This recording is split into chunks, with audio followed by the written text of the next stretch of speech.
이 시간 우리에게 주실 하나님 말씀 우리 함께 찾아서 읽도록 하겠습니다. 창세기 10장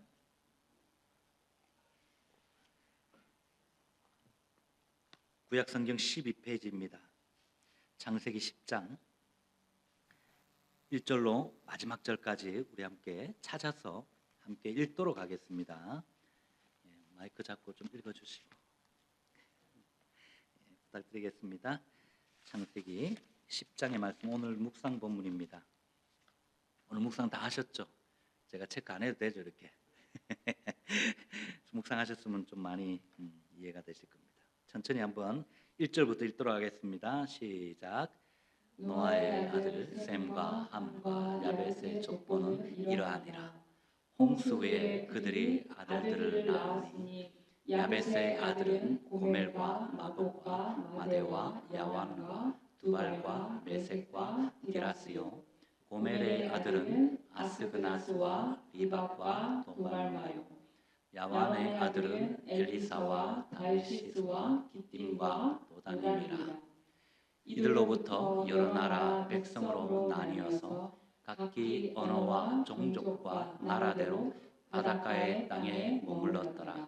함의 아들은 부스와 미스라임과 붓과 가나안이요.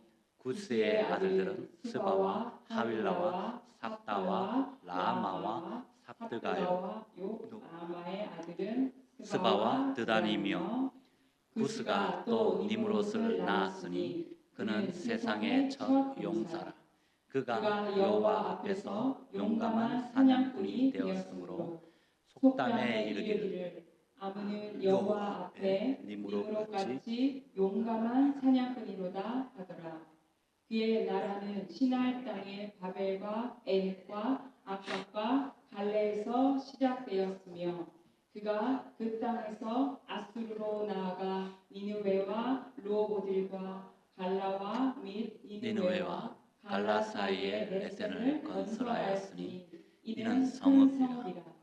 미스라임은 르딤과 아람임과 르아빔과 납도임과 바두심과 기슬루임과 갑도림을 낳았더라. 가슬루임에게서 블레셋이 나왔더라. 가나안은 장자 시돈과 헷을 낳고 또 여부스 족속과 아모리 족속과 기르가스 족속과 히위 족속과 알가 족속과 신 족속과 아르와 족속과 스말 족속과 하맛 족속을 낳았더니 이후로 가나안 자손의 족속이 흩어져 나아갔더라. 가나안의 경계는 시돈에서부터 그라를 지나 가사까지와 소돔과 고모라와 아드마와 스보임을 지나 라사까지였더라. 이들은 함의 자손이라. 각기 족속과 언어와 지방과 나라대로였더라. 셈은 에벨 온 자손의 조상이요 야벳의 형이라. 그에게도 자녀가 출생하였으니 셈의 아들은 엘람과 아스루와 아르박삭과 룻과 아람이요. 아람의 아들은 우스와 훌과 게델과 마스며 아르박삭은 셀라를 낳고 셀라는 에벨을 낳았으며 에벨은 두 아들을 낳고 하나의 이름을 벨렉이라 하였으니 그때에 세상이 나뉘었으며 벨렉의 아우의 이름은 욕단이며 욕단은 알모닥과 셀렙과 하살 마벳과 예라와 하도람과 우살과 디글라와 오발과 아비마엘과 스바와 오빌과 하윌라와 요밥을 낳았으니 이들은 다 욕단의 아들이며 그들이 거주하는 곳은 메사에서부터 스발로 가는 길에 동쪽 산이었더라. 이들은 셈의 자손이니 그 족속과 언어와 지방과 나라대로였더라. 이들은 그 백성들의 족보에 따르면 노아 자손의 족속들이요 홍수 후에 이들에게서 그 땅의 백성이 나뉘었더라. 아멘. 여러분, 하나님의 말씀은 1.1획도 없어지지 아니하고 다 이루리라고 말씀하신 예수님이 마태복음 5장 18절에서 예수님께서 말씀하신 이 말씀 여러분 믿으십니까? 아멘. 이러한 믿음은 사실 모든 역사가 주권자 되시는 하나님의 뜻대로 성취될 것을 믿는 믿음으로 고백하는 것입니다. 그래서 우리는 1.1핵도 없어지지 아니하리라, 땅에 떨어지지 아니하리라는 예수님의 그 말씀을 반드시 우리는 믿고 이 땅을 살아가는 거예요. 이러한 사실은 오늘 본문의 말씀이 우리에게 너무나도 잘 가르쳐주고 있습니다. 여러분, 성경에는요 족보가 참 많이 등장해요. 사실 목회자들이 설교하기 가장 싫어하는 부분 중에 한 군데가 이 족보예요. 족보 사실은. 오늘 이 창세기에도 보면 이 안에 10개의 족보가 나와요. 10개의 족보가, 한 개도 아니고 10개의 족보가 나오는데, 이건 단순히 그냥 이름만 이렇게 기록한 것이 아니라 사실은 하나님의 놀라운 섭리와 그 경륜을 일깨우는 하나님의 어떻게 보면 경영 백서, 이 땅을 다스려가는 백서라는 거예요. 그런데 사실 족보는 예나 지금이나 별로 재미없어요. 그래서 계속 여러분, 우리 오늘 묵상해 보신 분들 알지만 매일 성경 묵상집으로 묵상하시는 분들은 다 아시잖아요. 오늘 우리 금방도 읽었지만 누구의 자손은 누구고 그냥 이름만 계속 주구장창 나와요. 그냥 별로 내용이 없는 것 같아요. 그래서 이거 과연 뭐 묵상할 게 뭐가 있나 생각할 수 있겠죠. 이 부분이 사실은 설교하기도 참 까다로워요. 그러나 이 이름들 속에도 간혹 또 등장하는 단어나 또 그런 어떤 문장들 속에서 놀라운 하나님의 섭리가 있음을 우리는 발견하게 됩니다. 사랑하는 성도 여러분, 오늘 본문의 말씀은 사실 노아의 세 아들의 자손들의 그 족보를 기록하고 있습니다. 그런데 이 노아의 저주를 받은 함의 자손들이 어떻게 보면 노아의 축복을 받은 셈과 야벳의 자손들보다 더 많이 기록이 나오고 있어요. 야벳의 자손들에 대해서는 4절밖에 안 나오고 셈의 자손들에 대해서는 12절이 나온 데 비해서 이 함의 자손들의 그 구절은 14구절이 나오고 있어요. 왜 그럴까요, 여러분? 이렇게 홍수 심판 이후에 사실은 기록들이 이 함을 중심으로 해서 굉장히 많이 나오는데, 어떻게 보면 이 이후의 역사가 함을 중심으로 이루어지는 것이 아닌가 하는 착각을 일으킬 정도예요. 사실 이 창세기 저자는 이렇게 기록한 이유가, 창세기 저자는 누구신지 아시죠? 모세. 우리는 뭐 정확하게 뭐 이렇게 학자들은 뭐 모세다라고는 말하지 않지만 거의 대부분이 기정사실로 모세가 기록했다라고 생각하고 있습니다. 그래서 학자들이 말하는 대로 한다면 창세기의 저자인 이 모세는 이것을 통해서 어떻게 보면 함의 자손들이 이렇게 번창한 것을 이야기하면서 하나님을 섬기지 않는 이 주변 나라, 그러니까 이스라엘 주변의 나라들이 어떻게 만들어졌고 어떻게 이 땅 가운데 퍼져나가게 되었는지를 보여준다는 것입니다. 다시 말하면 홍수 심판 이후에 이 노아로부터 이어진 자손들의 계보 속에서 하나님의 주권을 발견한다는 거예요. 동일한 주권. 하나님이 노아에게 약속하셨잖아요. 땅에 편만하고 번성하라고. 그 번성하라 했는데 악한 족속들은 어떻게 해요? 번성 안 해도 되겠습니까? 아니죠. 하나님의 약속은 모든 사람에게, 인류에게 주어진 약속이기 때문에 동일하게 번성하게 된다는 것을 이 모세는 말씀한다는 거예요. 그러면서 하나님의 주권 앞에 복종하는 이스라엘 백성들은 하나님의 어떤 계보를, 그 선한 계보를, 구원자 메시아를 이루는 계보를 따라간다라는 것을 다시 역으로 밝혀주고 있는 것입니다. 그러므로 여러분, 저와 여러분들이 오늘 이 말씀을 대할 때에 정말 우리도 하나님께서 비록 우리의 인생 가운데 어려움이 많다 할지라도 분명히 그 어려운 가운데서도 이 족보를 통해 주시는 것은 계속적으로 뭐예요? 하나님의 백성들이 계속 나오지만 하나님의 백성들을 죽이고 방해하고 무너뜨리는 악한 백성들도 계속적으로 번성하면서 나오더라는 거죠. 이스라엘의 대적들이 계속 나왔다는 것을 지금 말씀하면서 우리에게 말씀하는 것은, 그러나 하나님의 주권에 순종하는 이스라엘 백성들은 메시아의 구원을 성취를 이루었더라라는 거예요. 마찬가지로 저와 여러분의 삶이 메시아 구원을 이미 우리는 이제 신약 시대를 살아가잖아요. 이제 재림의 주님을 기다리는 이 가운데 정말 과거에 이 이스라엘 백성들이 그것을 믿고 나왔던 것처럼 오늘 우리는 이제 재림의 주님을 기다리면서 하나님의 주권을 인정하는 삶을 살라라는 것을 우리는 그런 소리로 들을 수 있기를 바랍니다. 사랑하는 성도 여러분, 노아 시대 인류의 타락한 죄 때문에 하나님이 내리신 이 대홍수로 인해서 모든 인류가 멸망당했잖아요. 이제 노아의 가족, 한 가족만 남았어요. 천지 만물을 창조하시고 하나님께서 그곳에 인간을 지으신 이후에 생육하고 번성하고 땅에 충만할 것을 하나님이 명령하셨잖아요. 이것이 하나님의 뜻인데도 불구하고 하나님의 뜻이 어떻게 보면 실패로 돌아갈 위기를 맞았다는 겁니다. 이러한 사실은 여러분, 하나님이 죄를 얼마나 싫어하시고 심각하게 죄의 문제를 다루시는지를 우리에게 깨닫게 한다는 겁니다. 그러나 하나님은 아담에게 명하시면서 복을 내리셨던 것처럼 오늘 본문 바로 앞 9장 1절 말씀에서 보시면 하나님은 동일하게 노아에게도 생육하고 번성하여 땅에 충만하라 라고 축복하는 것을 보게 된다는 것입니다. 이는 하나님이 그들을 보호하시고 그렇게 되게 하실 것이라는 약속의 말씀인 줄 믿습니다. 여러분, 이 약속의 말씀이 그대로 이루어져서 노아의 아들인 셈, 함, 야벳을 통해서 인류는 다시 이 생육하고 번성했고, 바벨탑 사건을 통해서 그것이 아무리 악한 걸 할지라도 이 사건을 통해서 노아의 아들 셈과 함과 야벳은요 다 흩어지게 전 세계로 흩어져 나갔다는 것을 기록한다는 것입니다.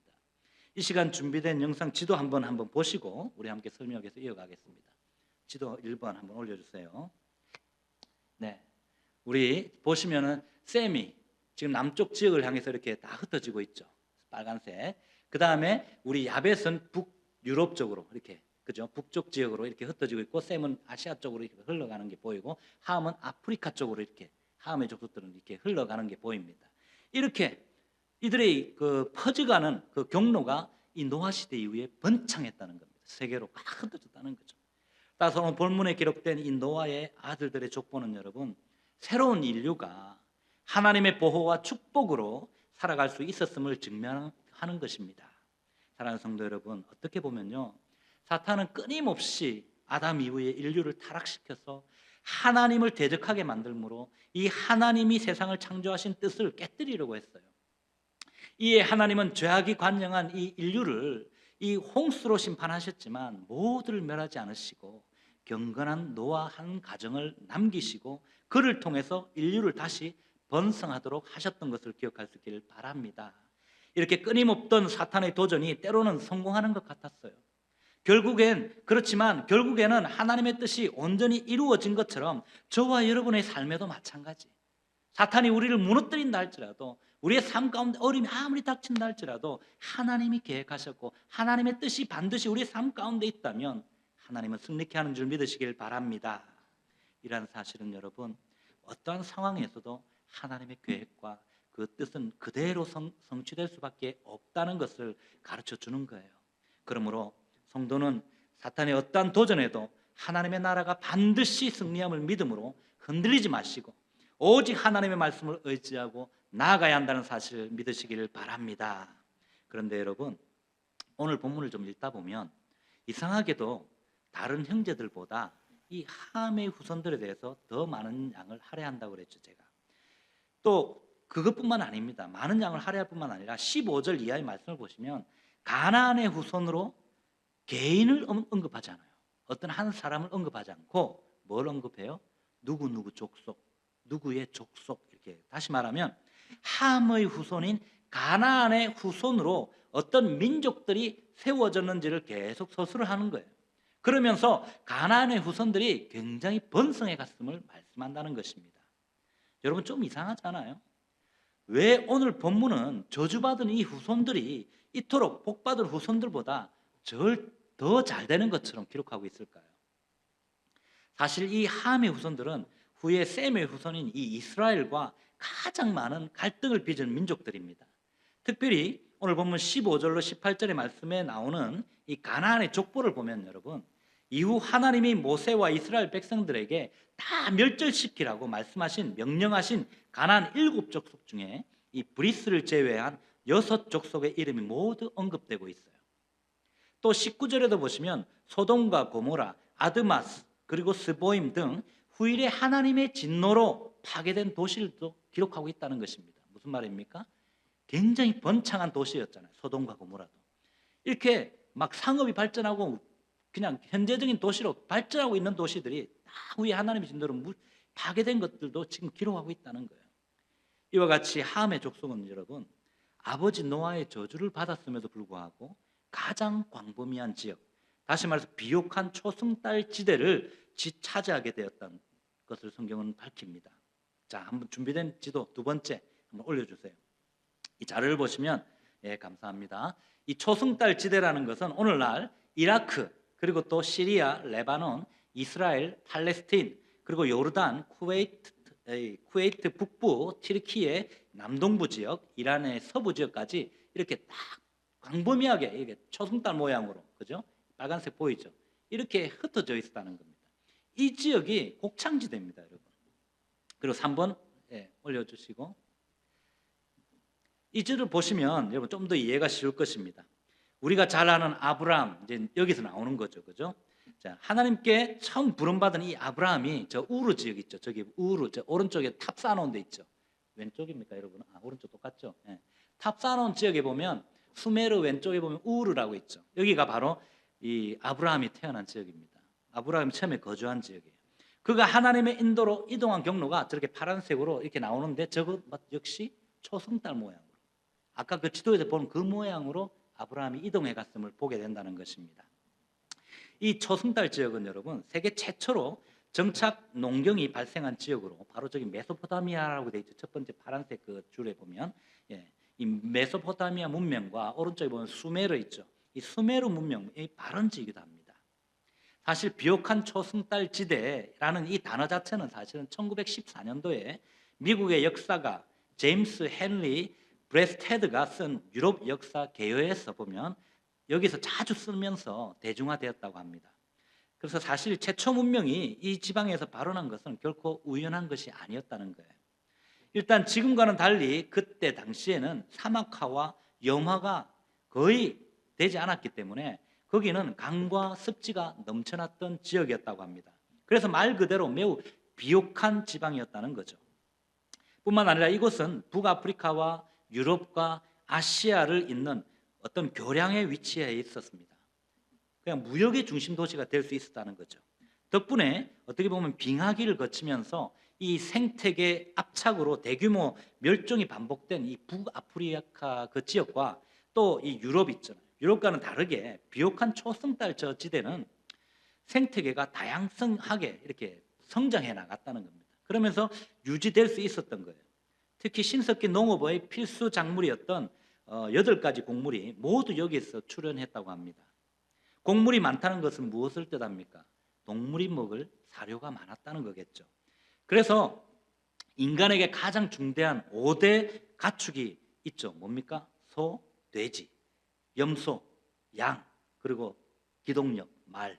이 5가지 모두가 이 비옥한 초승달 지대에서 처음으로 길들여졌고 가축화된다는 겁니다. 그만큼 당시로서는 비옥하고 문명의 기틀이 잡혔던 중대한 지역이었다는 것을 말씀하고 있는 것입니다. 이렇게 하나님을 멀리하는 민족들이 오히려 더 번성하는 것처럼 오늘 성경은 기록하고 있다는 거예요. 특별히 본문 9절에 나오는 이 니므롯이라는 사람이 나오죠. 이 이름이. 이 사람은 땅에서 첫 용사로 불렸다라고 기록합니다. 그러면서 용감한 사냥꾼이다라는 칭호를 얻었고 속담의 주인공이 되었어요. 이는 함의 후손이 그만큼 정말 우수한 기질을 가졌고 능력을 지녔다라는 것을 밝히고 있는 겁니다. 그런데 여러분 문제는 그들이 그 큰 능력을 가지고 뭘 했냐는 겁니다. 자신들의 배만 채우고 정복 전쟁을 하면서 땅을 넓혀갔던 거예요. 그런데 그 능력을 하나님을 따르는 일, 하나님께 예배하고 순종하는 일에는 사용하지 않았다는 것을 성경을 통해서 본다는 겁니다. 이러한 사실은 오늘날 우리가 가진 능력이 있고 없고가 중요한 것이 아니고 또 크고 적음에 중요한 것이 아니라는 거예요. 하나님의 일에 있어서는 그 능력을 어떻게 우리가 사용하느냐, 그것이 더 중요하다는 것을 저는 깨닫게 되었습니다. 그러므로 오늘 이 족보를 통해서 우리가 알아야 할 것은 여러분, 하나님은요 약속에 신실하시기 때문에 이 노아에게 하신 그 언약을 지키기 위해서 노아의 후손들을 하나님의 백성이나 하나님을 떠난 자들이나 동일하게 번성케 하셨고 또 충만케 하셨지만 그 가운데서도 하나님은 자기 백성에게 더욱 주목하셨으며 그들과 함께 하시면서 역사를 주도해 가셨다는 것을 기록한다는 것입니다. 사랑하는 성도 여러분, 오늘 이 노아의 자손들의 계보는요 인류가 번성함과 함께 타락한 인류를 향한 하나님의 구원 언약이 지속적으로 유효하다는 것을 알려주는 거예요. 창세기 5장에서 소개되는 이 아담에서 노아의 계보까지, 노아까지의 계보는 인류를 구원하시기 위해서 이 땅에 오실 메시아의 계보입니다. 하나님이 아담의 계보를 이어가기 위해서 형 가인의 질투와 시기로 인해서 죽임당한 이 아벨 때의 대가 끊어진 것이 아니라 아벨을 대신해서 셋이라는 다른 아들을 주시고 메시아의 조상의 계보를 잇게 하신 것입니다. 또한 인류의 타락으로 물로 또 죄를 심판하신 대홍수 이후로 이제는 노아로부터 시작한 인류의 계보 속에는 여러분 구원의 언약을 성취하기 위한 이 하나님의 섭리가 담겨 있다는 거예요. 특별히 본문 바로 앞에 9장 26절에 보시면 함이 셈의 종이 될 것이다 라는 이 노아의 예언은 여러분 세 아들 중에서 메시아의 조상이 바로 셈이 선택되었다라고 말씀하시는 것과 같은 것이에요. 이러한 사실을 명시하기 위해서 오늘 본문 다음 장, 내일 여러분 살펴볼 본문이지만 11장에 보면 아브라함까지 이어지는 셈의 족보를 이렇게 별도로 기록하고 있는 것을 통해서 우리는 발견할 수 있다는 거예요.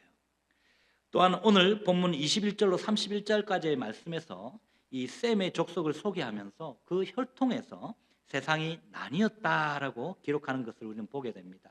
무슨 말일까요, 여러분? 셈을 중심으로 한 역사가 새롭게 기록되고 있다는 거예요. 다시 말하면 셈은 하나님의 언약을 신뢰함으로써 믿음의 계보를 계속 이어가는 그 영광을 얻은 거예요.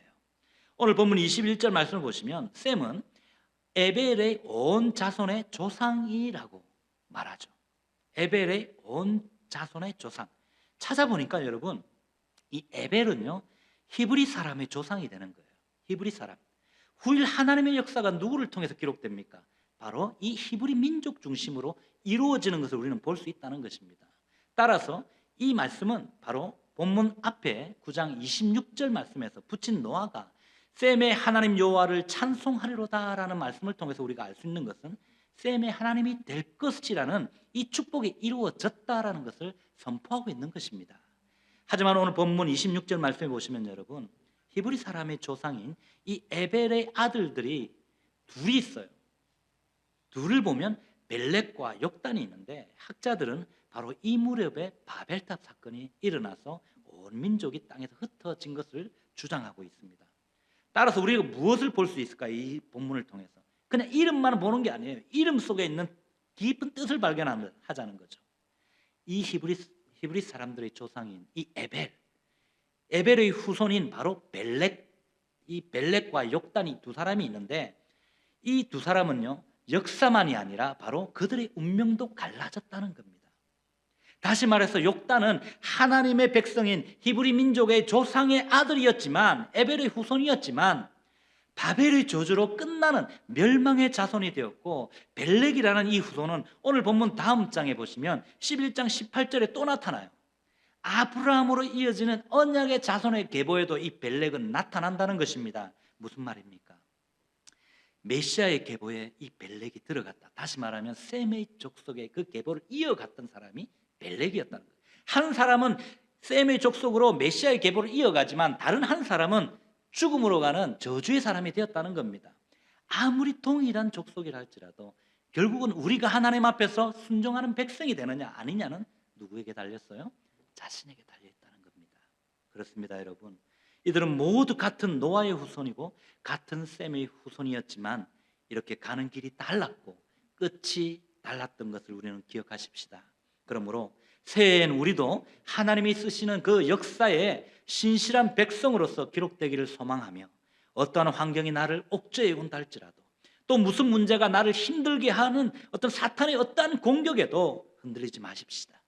또한 하나님의 백성을 지키시고 보호하시고 인도하시는 그 하나님의 신실하심을 믿고 신뢰하심으로 걸어가는 복된 저와 여러분들의 걸음이 되시기를 주님의 거룩하신 이름으로 축원드립니다. 사랑하는 성도 여러분, 이상에서 우리는 살펴본 이 노아와 셈의 계보를 통해서 우리가 알 수 있는 것은 바로 아무리 사탄이 이 하나님의 구원 역사를 방해한다 할지라도 결국에는 하나님 그분의 뜻은요 이루어진다는 말씀이에요. 사실 인류의 역사에서 메시아의 계보가 끊어지기 어떻게 보면 일보 직전까지 간 적이 한두 번이 아니었잖아요. 사탄의 시도는 여러 번 있었는데 그때마다 이 사탄의 뜻은 실패하고 하나님의 뜻이 성취되었던 것을 우리는 성경의 여러 곳을 통해서 알 수 있습니다.